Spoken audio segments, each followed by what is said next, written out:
Good evening, everyone. We welcome you on behalf of Friday Waters, an initiative of the Wednesday W for W Foundation. The main idea is to make the Fridays fun-filled and yet fruitful activity for the future generation while we converse about waters. The focus of Water Thesis Club, which is the first session today, is on bringing the students and scholars who have been doing thesis or who have completed their water thesis on various aspects of water, and to discuss how did they do their thesis, how did they come about choosing the topic and the issues around the subject. And then we have moderator today, Professor Vishal Narayan, who is also going to take us through with the discussion to Ekta Gupta. And our guest today is Ms. Gautamee Baviskar, who is going to talk about agricultural water footprint assessment using remote sensing and machine learning techniques. So before we go to details of our guests and all, let me just quickly introduce our moderator and discussant today. Professor Vishal Narayan is actually at Public Policy and Governance at MDI, Management Development Institute, Gurgaon. His academic interests are in interdisciplinary analysis of public policy processes and institutions, water governance, gender rights and equity issues in water management, peri-urban issues and adaptation, and vulnerability to climate change. We also have Ekta Gupta, who is founder and CEO of Parijay Jimas, and the firm was established in 2017 with the vision of bringing people close to nature and promoting Go Green concept, which focuses on environment and women employment. So I will hand it over to Professor Vishal to take things further from here, because he is the moderator of the session and also guiding Gautamee through the presentation today. Thank you, Vishal, and over to you. Thank you, Mansi. Thank you for this opportunity to interact with the young scholars. A great learning experience, quite a privilege. And so today we have Gautamee Baviskar, who is currently pursuing M.Sc in Geo-information Science and Earth Observation at the Indian Institute of Remote Sensing, ISRO, and ITC Netherlands. She has graduated in planning from Nirma University, Ahmedabad.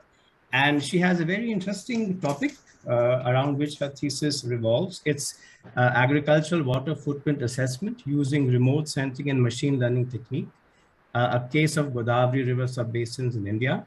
So, of course, she will tell us more about the concept of water footprint and agricultural water footprint. But basically, what I understood is that water footprint is essentially a measure of how much water is consumed by any activity, by any group, or by any process, or by any product. And since agriculture is the largest, consumer of water globally, there's a lot of intellectual interest in how do we measure the agricultural water footprint. So then, what is the value of using remote sensing and machine learning techniques to do that? That is what Gautamee will take us through. So on that note, Gautamee, welcome once again. Thank you for agreeing to be with us. And I'll hand it over to you. So you'll have about 25 minutes to present. And at the end of 20 minutes, I'll just give you a warning that you have 5 minutes left. So over to you. First of all, thank you so much for inviting me to discuss and showcase my work. And thank you so much, Vishal sir, for the introduction. So good evening, everyone. So today I'm going to present my thesis topic, which is on agricultural water footprint assessment using remote sensing and machine learning techniques. So this would be the structure of the whole presentation. So as we all know that agriculture sector is the largest consumer of the global water resources, and hence it is very important to know and quantify the agriculture water use for the proper management of water resources and irrigation mapping and planning. And there are, if we see, most of the hydrological issues are faced at the basin scale and are mostly in the arid and semi-arid regions. And there are increasing number of water distress situations. So this has raised the importance of quantifying the water, and water footprint can be one of that measure to quantify the water. So here comes the question, how quantification and estimation would help in resolving all the issues. So this is the conceptual framework. So in this, if you can see, there are the socio-economic and physical drivers which impacts our water consumption and supply, which ultimately leads to the water stress situation like groundwater depletion, floods, droughts, water scarcity, what also impact our water quality, which ultimately affect our the agriculture sector in terms of demand, production, livelihood, and price, which ultimately leads to water conflicts. And this is a cyclic process, so one leads to other. So if we could resolve the issue, if we could quantify at the consumption stage, we can resolve the other stress and the related issues. So coming to what is water footprint. So basically water footprint in a simple layman language is the how much water is utilized by a product or a process or any activity. So in my study, I'm only focusing on the crop water footprint, which is how much a crop is utilizing. So the water footprint is further divided or categorized into three components, which is green, blue, and gray. So green is basically using rainwater in the production. Blue is using surface and the groundwater resources in the production of crop in my case, and gray is the indicator of amount of water pollution is caused due to the production or due to the process. In my case, I'm just considering green and blue. Gray is not considered in my study as due to the lack of data set of wastewater, pollutants, etc. So the main objective of my study is to perform agriculture water footprint assessment using remote sensing and machine learning techniques at the sub-basin level. So main Godavari basin, I have subdivided, I have considered the four sub-basins of the Godavari, main Godavari basin. These are my sub-objectives. So in first, I'm trying to estimate the past and the current water footprint using the remote sensing technique. In second, I'm trying to assess the sustainability of the water footprint of these four basins. Third, I'm trying to forecast the future water footprint, that how it would be in the future years using the machine learning technique, which is random forest regression. And finally, I'll try to come up with these solutions that how we can reduce the agricultural water footprint in the at the basin scale.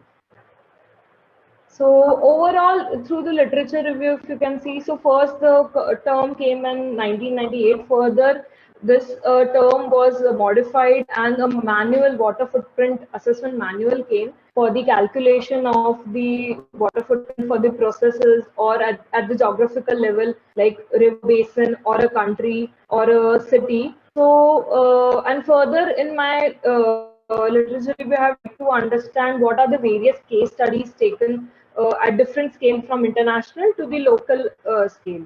And I've also tried to understand what are the technologies used to assess the water footprint. So overall, I came up that remote sensing was used after 2010, and machine learning is very new and it is used in the prediction phase, and it came after 2000, and all these studies are between 2000 2021. So this is a relatively new concept for using machine learning in estimating the water footprint. So this is my methodology. So I have adopted the water footprint assessment as my framework, and it acts as my methodological frame. So in this, it has it is in four phases. First, we try to set the goal or try to select a process or a country or a basin or a scope for the study. Further, we do water footprint accounting, which is the main, which is the water footprint estimation stage. Third, we try to assess the sustainability of water footprint in terms of blue water scarcity. And finally, fourth is response formulation, where we give the possible strategies. So in terms of scope, so I'm working on the catchment specific scale, and at sub-basin level for the period of for the estimation, I'm taking 2001 to 2021, and I'm going to predict for 2030 and 2040. And I'm not considering the external processes which are happening. So virtual water trade concept is not consider in my study. I'm just focusing on the internal water use and water consumption within the basin. And I'm only considering green and blue and just for the crops. So this is the broad framework for the water footprint accounting. So major two inputs which I'm using are precipitation and evapotranspiration. And remote sensing is playing the role in extracting the input of my model. So, and this is the third phase, is the framework for the prediction model, where I'm using random forest regression.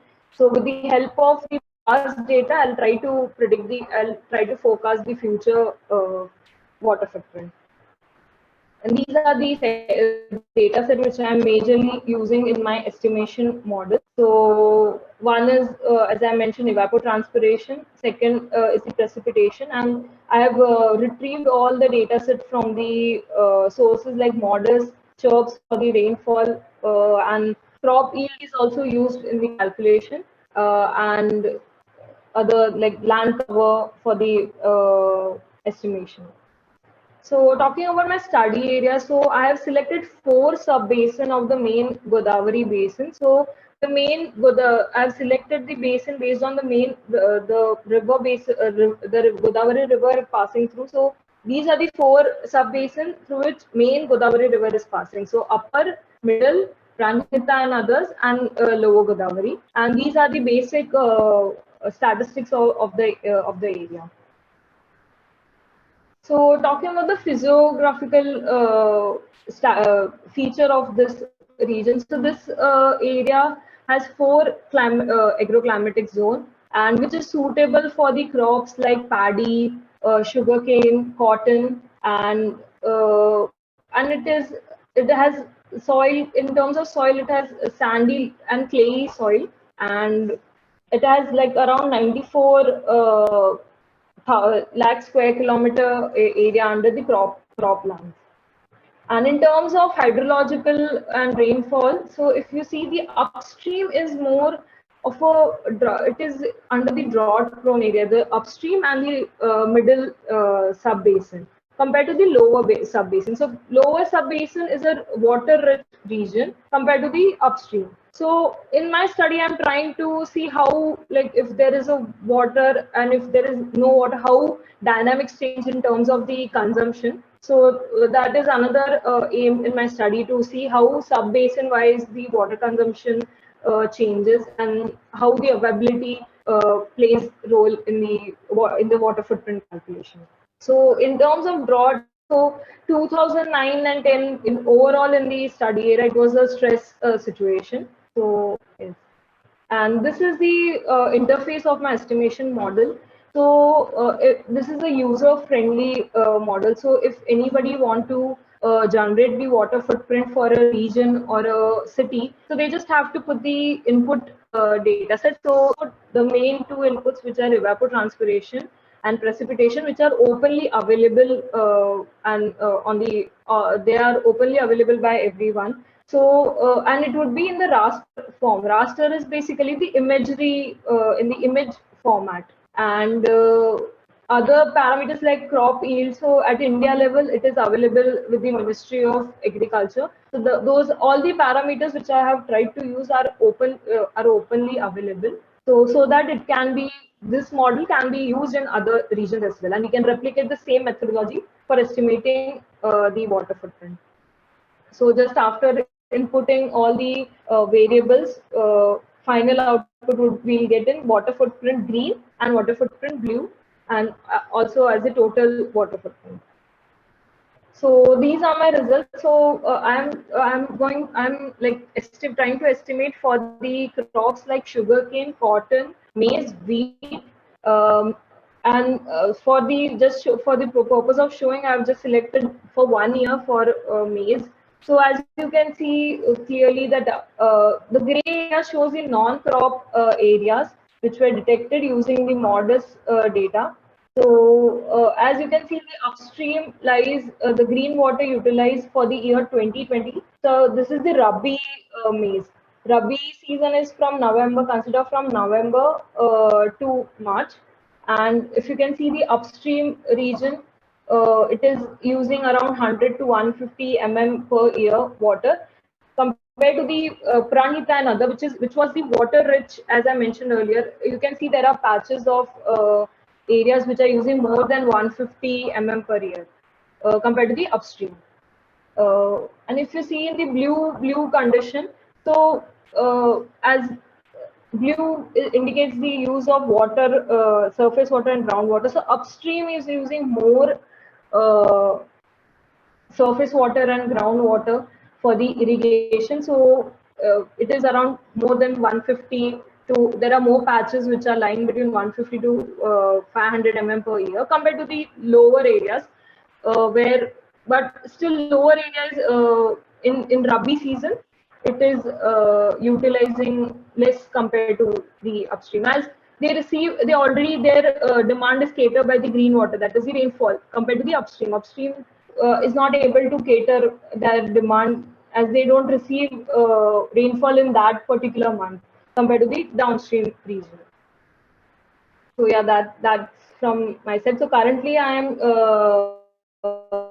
doing trying to analyze over the year from 2000 to 2020, and I'm trying to see how the variation and for the other crops as well, sub basing on how it's behaving, and I'm also simultaneously working on prediction for the prediction of water footprint. So still the work is in progress. So yeah, that's it from my side. Thank you so much. Okay, thank you, Gautamee, for your talk. Manage your time exceedingly well, finished before the time allotted to you. So my compliments for that. And I found it very informative. So I'm not, I'm not someone who has worked on water footprint. So it was very useful to understand what the concept of water footprint is, that has different dimensions. So green and blue and gray, that's something, yeah, green, yeah, blue and, yeah, all right. And yeah, so I have some other comments which I'll reserve for later, but we have a discussant with us, Ekta Gupta, and I will invite her to share her reactions with you, please. Over to Ekta. You have to unmute yourself. Yeah, I'll just stop sharing. Thanks, Vishal. Thanks for this opportunity, and very well done, Gautamee. Really, it's the first time that when I am learning about the water footprint. It's a new term basically. We know about carbon footprint, but the water definitely. Yes. So good to learn, and so very nice presentation. Because here, what do you feel that as we do research and we basically we just wish that our water resources should be saved for us as well as for our future generations. So can you explain that how this research can help in day-to-day life and in our agriculture practices, that how can it help, that which crops should be grown in which areas, and how we can conserve our water resources side by side. One thing more, as you suggested, that the upper basins are using more water. Yes. In the later situations in the coming years, it will be difficult for the low regions, where when the uppers are using a lot of water and it won't reach the low regions. But how these studies can be helpful, and how the people will react and adapt to these technologies. So main concern is every person will adopt this research, and they should come forward. How we can make this study so useful that everybody come forward to adapt it. Yeah. Yeah. So first of all, yeah, the concept is really relatively new. It has just came like in 2000. The main framework has came. If we see like in day-to-day life, so if we ask someone that how much water do you think in your cotton T-shirt would have? So these basic, if we start from like these kind of basics, like how much, like around 2000 liter water is used just for a 250 gram of a cotton T-shirt. So these kind of, if we create awareness like at consumption, so if people don't know how much it is consumed, while like rice, maize, these are all the food products which we are having in a daily in our day-to-day life. So I think consumption, yeah, it plays a really important role when we talk about conserving the water resources, and knowing how much, if we know that in spatial, as we are using remote sensing technology, we can see spatially that which region is utilizing more. So, and how different at sub-basin level, how it is like changing. So we know who is the main user, who is not using. So this would really help in the future research.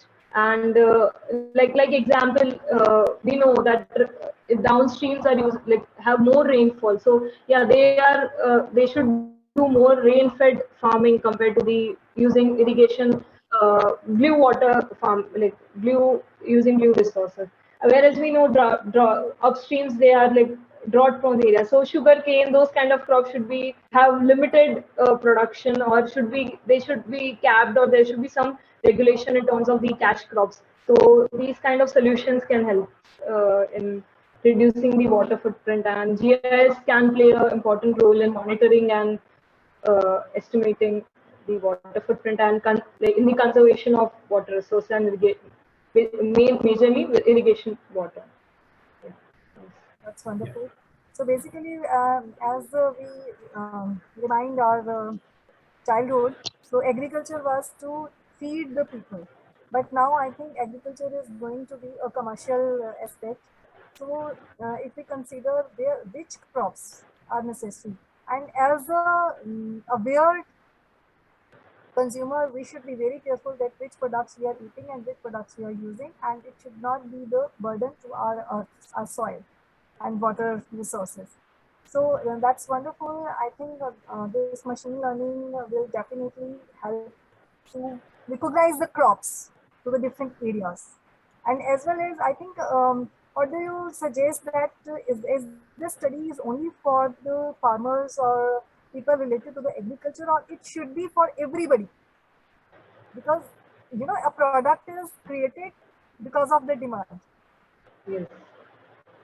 So yeah, so but this product would be bit like if for the normal user who is not known for the like know the remote sensing or satellite imagery, for them it would be a bit difficult to understand in at initial. But yeah, the model is very user friendly. So they, if they know how to download data, they just have to put the inputs, and automatically they will get the results. If they want to see a map, especially if they want to see how water footprint is utilized. So this model can be used at village level, city level, at any scale we can use this model. So it would be like for a user who doesn't know remote sensing, it would be a bit difficult for them. But yes, but for the people who have basic knowledge of remote sensing or satellite data, or they have worked around that, so yeah, that is one of the limitation of my study, where publicly it can't be like if they want to simply calculate the water footprint, it is not designed for that. It is more of like using satellite data, and if they want to see spatially how water footprint is, how much water is consumed, it is more of for those purposes. So yeah, that is one of my limitation. Yeah, I admit that it can't be used by a layman or any normal person if they want to see how much they like water is used. Yeah. Basically, limitations are nothing. It will give birth to the new inventions, actually. Yeah.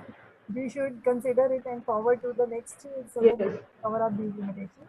So definitely, this study should be forwarded to common people, and should be simplified a little bit, so that we as a consumer should know that what we are eating, what we are wearing, should Yes. not exploit our natural resources. So Yes. good to know about all this, and thank you. So back to you, Vishal. So Yeah. please. So thank you, Ekta. So there is a reaction from Mansi on this discussion, who's saying that this kind of approach is very useful for people in the government to use, right? For government functionaries. And there's also possibly scope for training officials to use it so that it becomes more widely applicable. But just to chip into the discussion, so Gautamee, for what I understood about the concept of water footprint, I read a little bit, in preparation for this talk, is that one of its applications, its relevance is that it helps us look at water use in a global context. Because many countries, they import highly water consumptive goods, which means that they're basically externalizing their water footprint. So people like Hoekstra and other, whom you've cited in your work, and Hoekstra was one of the pioneers of studying the water footprint. And he's the one who really made, the concept popular in academics, right? And so Hoekstra and others, they've argued that that this concept is useful basically in looking at water use in a global perspective to understand how like water scarce countries, right, can externalize their water footprint by importing goods that are highly water consumptive. Also, like you mentioned in your talk, that and while responding to Ekta, it's important to understand that this concept is very useful when we talk about ethical consumption or sustainable consumption. So when we know that certain products and services or certain processes are highly water consumptive, like producing a pair of jeans, right, uses much more water than producing a khadi pajama or a kurta, right? So when say the water footprint of certain kinds of products or processes, then if you are an ethical consumer and if you want to make sustainable ethical choices, you will think twice about what kinds of goods and services you want to buy, what kinds of goods and services you want to support the production of. So I think that was just some points that hit me while the conversation was going on between you and Ekta. So let me then open the floor to other members of the audience who would like to, share some questions, some reactions or comments, for our speaker. So we're a small group, which can have certain advantages. We can have a very focused discussion. So I think that can also be to our strength. That can also be to our advantage. But for those who may want any clarifications on Gautamee's work, or who would like to share some thoughts on future application, extension of this work, or how Gautamee could take this work forward, please feel free to do so. So you can raise your digital hand, or you can just raise the tone of your voice and unmute yourself and raise a point. Yes. As always. Yeah, yes, please. So let me just warm it up, because Amandeep has good point, and maybe Amandeep can ask question. And I see I have two close friends also here. So today we are starting. So we are learning also, people are also learning that we have this wonderful session coming. So Gautamee, it's good to see your journey from starting from bachelor's when you were working on transboundary water, and now you bring this issue of water footprint. And as rightly mentioned by Vishal, that the literature is really large on water grabbing, especially when the poor countries are at the receiving end of water grabbing. And our agriculture today is actually influenced by the global agricultural demands. And this is where we are even going for exotic fruits, to the extent of going for soya bean and all kinds of things, sugar cane for that matter. I remember in your bachelor's, we had endless discussions on not growing sugar cane in that belt and all.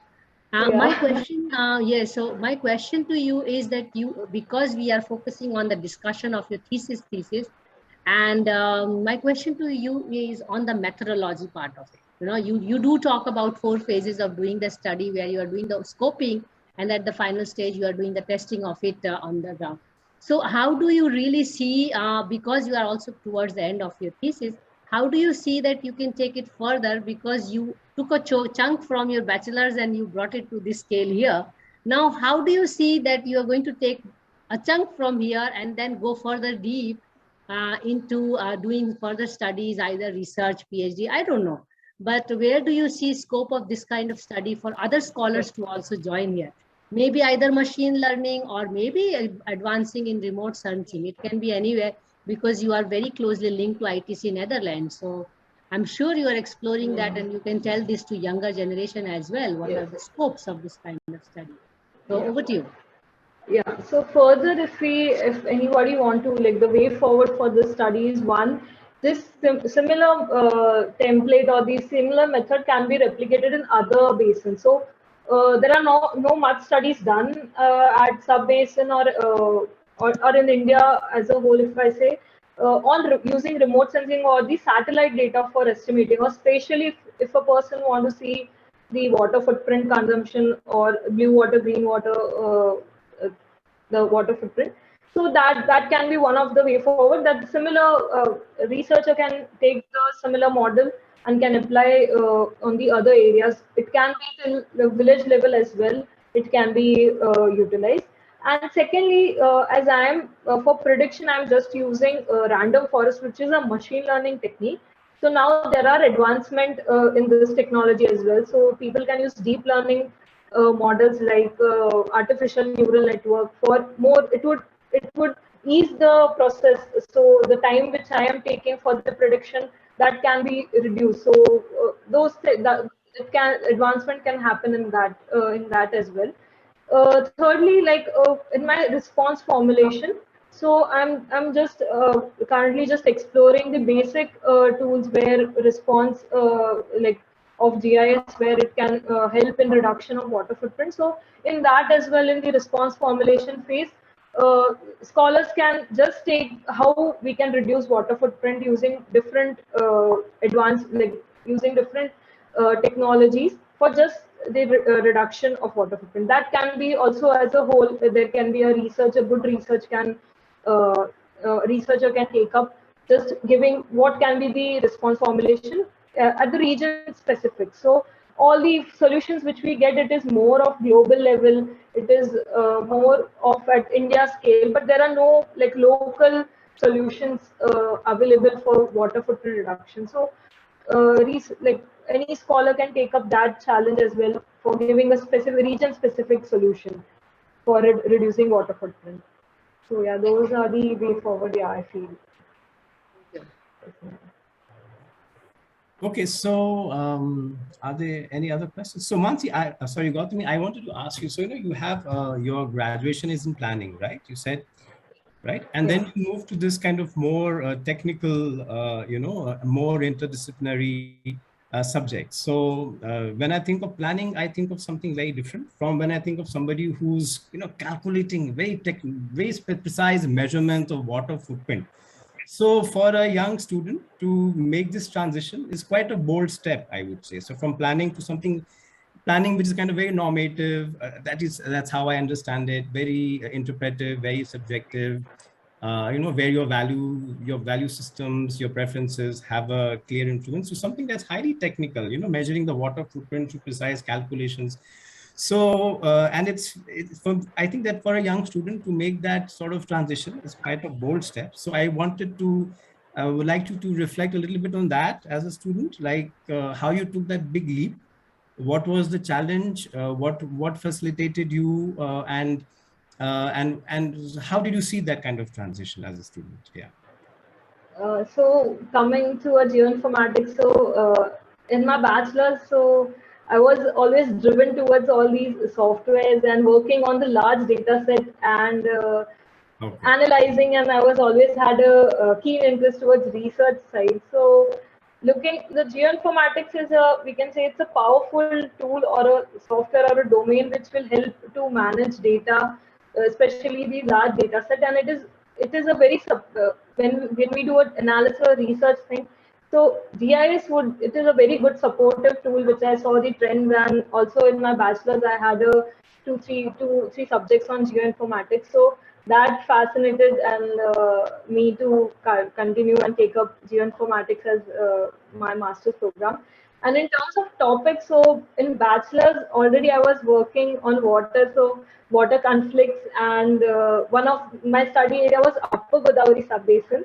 So I worked on Upper Godavari Subbasin and looking at that, and water footprint was one of the topic I was planning to take in my bachelor's thesis. But yeah, due to the quantum of work and the area, it was hard to handle at that phase. But then that was always the back of my mind to take up in masters. I thought I'll extend my study and continue my study in the water domain. So yeah. Okay, so I mean, just to take it further, so what are your, as a student, what are your long-term career goals like? Like, do you want to come into academics, or do you want to make a mark in industry? Because it also connects with your larger vision of yourself as a professional, doesn't it? Yeah, so I want to in future, like I want to continue in the research side, and I want to further want to do PhD as well in the Okay, water domain, where I want to connect urban planning, geoinformatics, and water. All these three things I need to connect, and I want to pursue my PhD in those kind of topics. great. And currently I am further for 1 year I'm engaged, like I got the opportunity from Forest Survey of India Yeah, for the technical associate position. So I would be working on forest mapping using remote sensing and the new technology, that is Google Earth Engine. So for 1 year I'm planning to work in government, and then further side by side I would work for the application of PhD, which would include such topic which has all the combination of three: planning, water, and geoinformatics. very good. So I think that would be a very good case of a young scholar, doing interdisciplinary work across the social and natural sciences, combining methods. Because, I mean, with many of us as researchers, we have strong preferences for one way of doing research or the other way of doing research. Some of us are very quantitative, some of us are very qualitative. But this kind of a blend of methods, concepts, theories, I think would be nice. And just to relate this to a little bit of my own interest, so I work a lot on like peri-urban water issues, the transfer of water from rural and agricultural to urban uses, right? And we often argue that now there's a constant reappropriation of water, right, from rural and agriculture to urban, and this reappropriation takes place in many ways. So I'm just curious, like. On the other hand, like if you actually measured water footprints, you would still find that maybe the change is not that much. So would that lead you to come to different kinds of conclusions about the kind of narratives that support, the criticisms of neoliberal expansion? So if you measure, you may still find that no, well, the transition is happening, but if you measure the water footprint, it's not so significant. So would you come to something that might challenge, the kind of claims that like I make in my research? Any thoughts on Yeah, that? so there are chances that in my analysis as well, like I can come up with those kind of that, yeah, like crop wise also there is no such interesting pattern going Yeah. like in terms of the water footprint. But we should have that knowledge, like first of all we should, for knowing that there is no change, we should study the water footprint or consumption should be first studied. Then we can comment on that whether Yeah. there is no change or there is, or further we can talk on that. So Yeah. first consumption, yeah, consumption state should be estimated, or we should quantify the consumption state. Then we can comment on the stress or the conflict or the further stages. Sure. So in and all, yeah, it would be helpful. Yeah, it would be Uh, helpful. But yes, so I think that I should be collaborating more with researchers like you. Yes. Okay, great. So great talking to you, Gautamee. Really enjoyed the conversation. Let me just see if there's still any more questions or raised hands or comments in the chat box that people would have. Otherwise, yeah, otherwise, okay. So I think then let me thank you, Gautamee, very much once again for sharing your work with us. And Acha, is Amandeep, do you want to say something? Do you have something to say for Gautamee? I can see one comment from Mansi ma'am regarding the groundwater mapping. So yeah, in my study, I am not focusing on groundwater mapping. I've just focused on the surface water, which can be mapped using the evapotranspiration and the precipitation parameters. So groundwater is currently I have not considered, but yeah, that can be an added parameter for the estimation, where groundwater also as it plays very important role in agriculture irrigation in India, and groundwater depletion is a very crucial current issue. So yeah, that can be that also can be added. But I'm just focusing the surface water where ET, evapotranspiration, precipitation are the main two inputs. So there is something in the chat box from Amandeep, and I'm wondering if you would like to comment, make that comment himself. Amandeep, you say something about the value of water not being told to public. Do you want to comment on that? Do you want to share that thought with us? Yes, I want to say that at the rural area, people have not known the real value of the water, how to use it and how to store it, and what is the importance of the water. I don't know, the message has been not done till yet at the ground level. The message has not been reached, and particularly I am talking about the Punjab area. In Punjab, we have a myth that Punjab itself has a very much of water itself, but the reality is that at the ground level, the water is depleting day by day, and people are using it, misusing it, and the products which the government is actually promoting.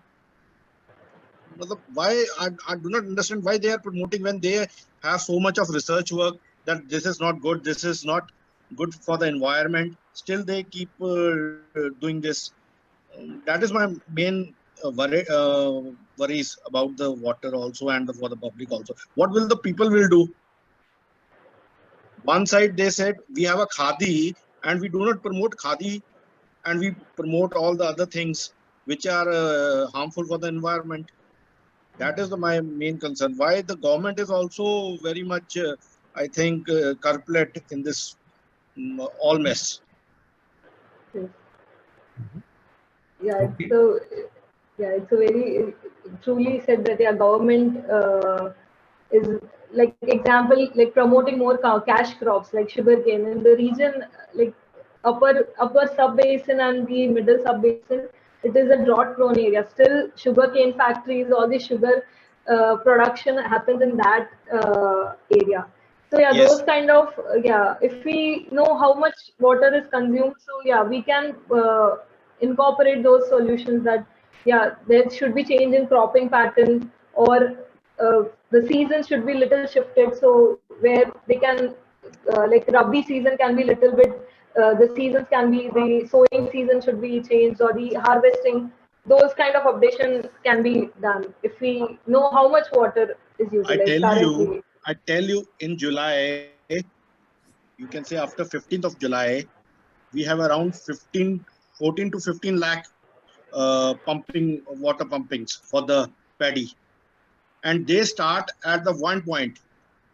And you can imagine the condition of the Punjab. 14 lakh pumps are going on a single day. How much electricity and how much water is they are pouring out. And we do not have the other options. Neither the government promote, neither they tell us. And plus, when you have the politics like this, when they want to give it free water and free electricity, then what one will do? That is one of the main concern also. Why will people will change if they get the free water and free electricity in the name of politics or the votes or anything? Who cares about the environment? So unless we do not change these types of myths, then I think there will be nothing. We cannot do much about it. These are what I have faced in the villages, particularly in Punjab and Haryana. People want to change, farmers want to change, but when they see these type of subsidies and these type of promotions done at the much larger scale, then why would they want to change?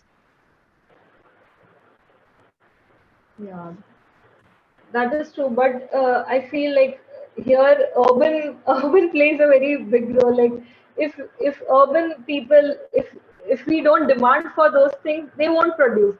So like if we don't demand for cotton t-shirt, if we stop wearing cotton t-shirt, or we stop asking for that, they will ultimately they are forced to shift the farming, or have to shift to the other crops. So somewhere I feel here urban areas are also responsible for that we are demanding. That's why they are producing those things. So if we could reduce that demand, we can reduce, and government would be also forced to shift the crops as people are not using those things. So somewhere we as a self we have to change, or we have to bring the change rather than like telling rural areas that they are growing those things. Yeah, actually, it is all about the behavior change. We need to do it from top to ground level. We have to change our behavior approach. Yes. That is the main thing, and it will take up. I think it's a very time-consuming activity and very hard. Cannot. Some things are which has come up in our heredity, and we want to change it overnight. It will take, and plus the government is not supportive. I'm frankly speaking. Have been the government supportive, the things would be much better for the public, for the environment, and for all of us. But taking baby steps would be like there should be somewhere, there should be a start. So baby steps, but the impact someday it would be, there would be an impact. So but keeping that in mind that there is no change happening, but we have to try our full and we have to give our 100%. So I'm happy that we have a Mansi madam. People like Mansi ma'am, Ekta ma'am, all others. we are fighting against the odds, and we will hopefully win it and will change the things. Yeah. Thank you, Amandeep, for your remarks. Thank you so much. Yeah, so very valid points raised. Thank you again. And so I think it's also that maybe how do we popularize the concept of water footprint? Yeah. So outside, academic and scientific journals, so that it becomes a part of a layman's thinking, and a layman's thought process, because so, and not just an academic concept that scholars, write about in scientific journals. So maybe that's where there's a role in sensitizing, the public on the concept of a water footprint, how the choices that they make, impact water consumption. So, and that's how we, like Mansi says, making water everybody's business. So I think that's what it's all about. Okay. So I think on that note, we will conclude this discussion. Thank you once again, Gautamee. It was really very nice listening to you. You presented complex science in a way that was very easy for all of us to understand. So my compliments for that. And very happy to see that you have plans to continue engaging with this work, and all our very best wishes. We hope to see you soon as a more prominent, influential scholar in the field, and good wishes. Thank you to Ekta for your comments and remarks, to all the other members of the audience, to Amandeep for sharing their thoughts, and of course to Mansi for creating this platform. And hopefully there'll be other scholars in the coming months also presenting their research, and so that we all learn from them. So over to you, Mansi, for the final remarks and for announcing the next event. Yeah. Thank you, Vishal. Thanks a lot for doing this moderation and really taking us through this wonderful conversation. It's really good to see Gautamee slowly maturing as a seasoned scholar from my student many years ago. And just to tell all of you that her undergraduate thesis was also selected as India's best 5 theses in that year. So we also wish you that this thesis and this work also gets a recognition nationally, and the work becomes very useful at the ground as well as for future agriculture to come. Thanks a lot, and thanks Ekta for wonderful questions to bring out as a layperson how they should understand these things. As you know that we have started with Friday Waters, with every Friday having different sessions, and this Friday 3rd of every month, we have dedicated it to bring young scholars to talk about their work. And so next Thesis Club session is on 19th of August, when we discuss decision support tool for interlinking lakes of Ahmedabad with a larger purview of India. And it will be presented by Ms. Mehak Kotecha, who is doing her master's thesis at ITC Netherlands, in fact completed now. And the next Friday is actually our another session on water arts. So as I mentioned that every Friday we have different themes of water. So first Friday we are taking documentaries and films. We call it Water Talkies. Second Friday we are talking about book reading, where we are bringing authors to discuss with us about books, their books. Third Friday, which is today, we are bringing young scholars and we call it Thesis Club. And the fourth Friday, we will have water arts. So next Friday, which is July 22nd, we are discussing digital paintings of water and women. And we have a very well-known artist, Apala Vatsa, whose paintings are all over book covers. I mean, you will come across once you discuss with her. So thank you so much for your support and encouragement.